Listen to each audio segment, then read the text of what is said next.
6h15, nous ouvrons le kiosque d'Europe 1 avec vous, Thomas Soto. Le kiosque d'Europe 1 et ses plumes, Marion Calais pour les régions, Jean-Philippe Ballas pour Le Monde, Axel de Tarlet pour l'Écho, Eva Rock devant la télé. Bonjour à tous. Bonjour Thomas. On commence avec vos quotidiens nationaux avec à la une, rien ou pas grand-chose, puisqu'une nouvelle grève de la CGT du livre dans les imprimeries empêche la sortie de vos quotidiens nationaux ce matin. Cela dit, grâce à Internet, vous pourrez quand même découvrir ce visage en une de Métro News, celui de Raif Badawi, le blogueur risque la mort. C'est ce qu'affirme l'épouse de ce Saoudien, déjà condamné à 1000 coups de fouet pour insulte envers l'islam. Jean-Philippe Ballas nous avait déjà parlé dans ce kiosque. Le Figaro consacre une partie de sa une à la Chine. La Chine dans le piège de la politique de l'enfant unique, avec une conséquence dramatique qui est celle du vieillissement de la population. C'est très mauvais pour l'économie. C'est une véritable bombe à retardement démographique pour Pékin, écrit le quotidien.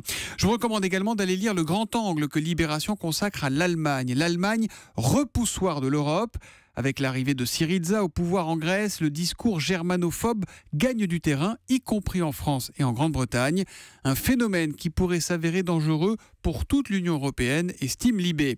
Enfin, vitesse, le non a plus de limites. C'est la une de Direct Matin qui nous apprend que 73% des Français sont opposés à une baisse de la vitesse de 10 km/h sur les routes. Ça ferait 120 sur les autoroutes, ça ferait 80 sur les nationales. Voilà. Oui. Et tant pis si le but est de faire baisser une mortalité repartie à la hausse l'an dernier.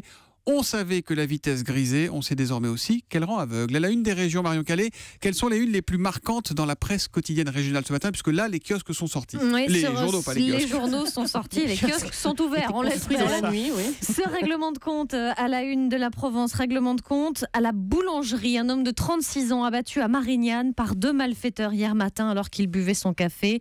3 personnes ont assisté à l'assassinat. Une visite également à la une des dernières nouvelles d'Alsace, celle de Manuel Valls à Strasbourg, accompagné de ses ministres de l'Éducation nationale et de l'Intérieur. Au programme, la promotion d'un islam de France. Et face à la baisse des dotations aux collectivités dont on parlait tout à l'heure, une initiative étonnante dans l'Indépendant, celle de la commune de Céret. La mairie a signé un contrat avec une société spécialisée dans l'affichage. 2 véhicules municipaux sont donc désormais couverts de publicité. Ah, comme les taxis, là, comme ça. Exactement, comme les taxis, sauf qu'il y en a même un peu plus.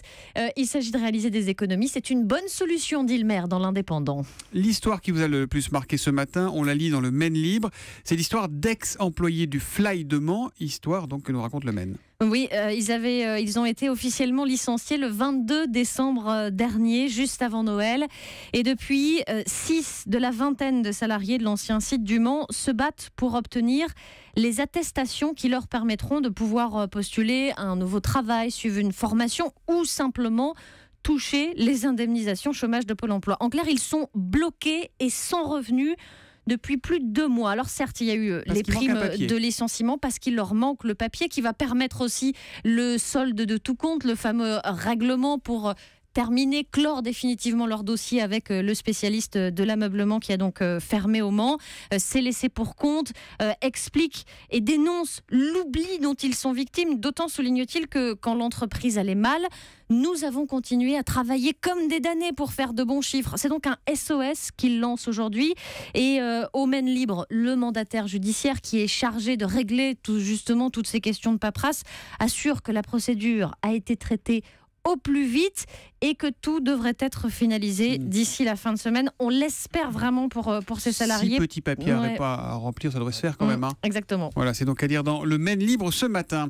La presse internationale avec Jean-Philippe Ballas. Ce matin, Jean-Philippe, on saute en parachute en Australie avec sans doute une des vidéos les plus effrayantes de l'année. Absolument, c'est l'histoire du jeune Christopher, 22 ans, qui va être victime d'un gros malaise à 2700 mètres d'altitude. Une crise d'épilepsie alors qu'il vient de sauter de l'avion, en parachute évidemment, sauf que le parachute n'est pas ouvert, sinon ce n'est pas amusant. La scène est filmée par son instructeur Robin, une caméra fixée sur le casque. On voit l'élève qui flotte d'abord dans les airs avant de se retourner brusquement sur le dos. Il va perdre connaissance pendant 30 secondes. Il devient un pantin, il tombe comme une pierre et commence alors une course-poursuite en plein ciel. L'instructeur veut rattraper Christopher.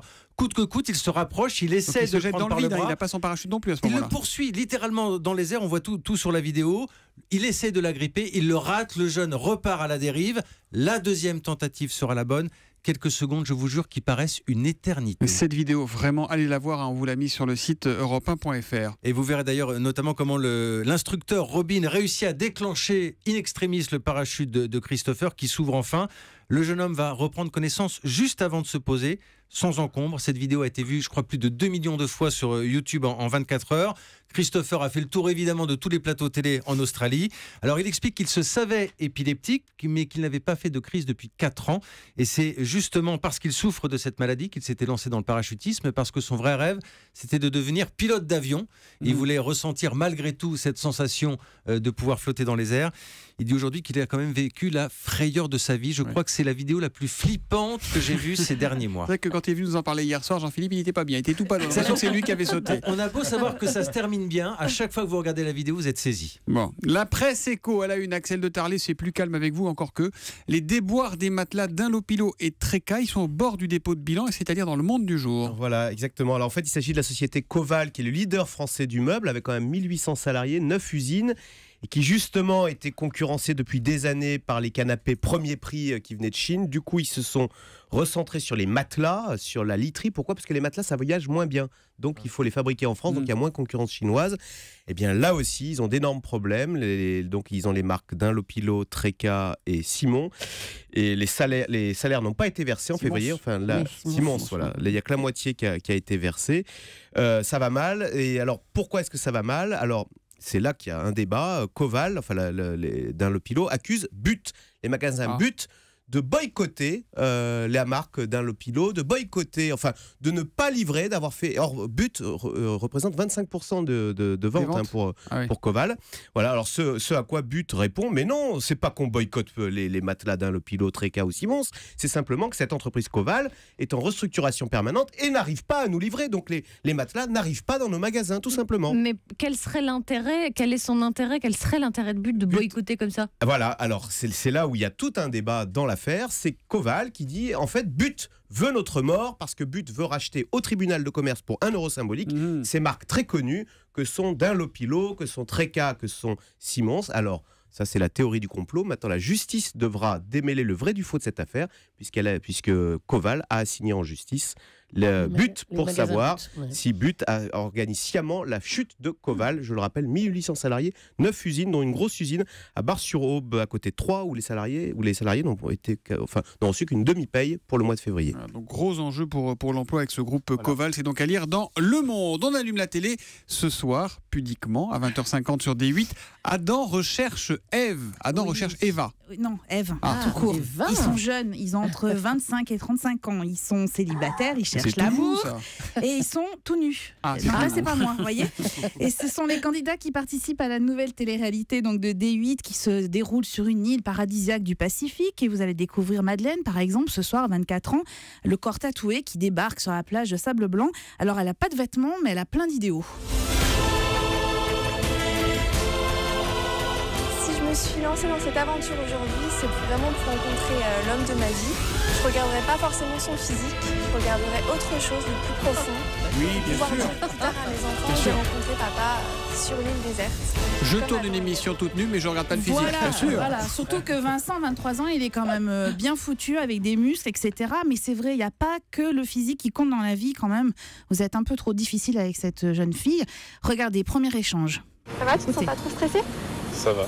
Ouais. Ça va être bizarre au début, puis après je pense qu'on va vite s'y faire. Ouais, je pense aussi. Tu fais quoi dans la vie? Je suis vendeuse en prêt-à-porter, toi. Vendeur, pareil, dans le bricolage.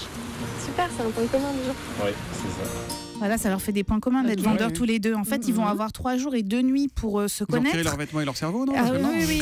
Et mais surtout, c'est qu'ils vont aussi avoir le temps de faire connaissance avec Louise, parce qu'il y a une autre jeune femme qui va arriver dans l'aventure. Nue et aussi, qui rassurez-moi. Qui est toute nue, évidemment, et qui va tenter de séduire Vincent. Donc, la question est qui repartira avec qui? Mais surtout, est-ce que le charme sera toujours au rendez-vous une fois que tout le monde sera rhabillé, maquillé et coiffé? Alors, pour tout vous dire, c'est la seule séquence amusante de l'émission qui est présentée par Caroline Caroline Iturbide. Ce format hollandais, Iturbide. Caroline Iturbide, elle est sur D8 dans l'émission avec Laurence Ferrari. C'est l'historique de D8, c'est les premières heures en fait. Okay. C'est un format hollandais qui est à mi-chemin entre L'île de la Tentation et Mon curé chez les nudistes, pour faire clair quand même. Alors, c'est une émission qui aiguise quand même tous les sentiments voyeuristes qu'on peut avoir. Ils sont vraiment nus, ils ont toujours un petit verre devant eux, un petit machin. C'est pire que ça, sur la photo. C'est pire que ça, c'est que les sexes sont floutés, pas les fesses ni les seins, mais les sexes, oui. Alors apparemment, a priori, D8 n'assume pas totalement le concept de l'émission. On peut voir ces machins qui pendouillent à 20h50. Pardon, ça se discute. Machins qui pendouillent. Bref, allez-y. Bon, toujours est-il que j'aurais aimé pouvoir vous dire qu'on peut le regarder au 3e degré, mais alors pour cela, il aurait fallu un peu d'humour. Ah, il n'y en a pas. Et j'ai trouvé qu'il n'y en avait pas du tout même. Ouais, bon, ça s'appelle donc Adam recherche Eva Rock, c'est sur D8 ce soir à 20h50. Des machins qui pendouillent. Ça sera la phrase du jour. Rideau sur le cul.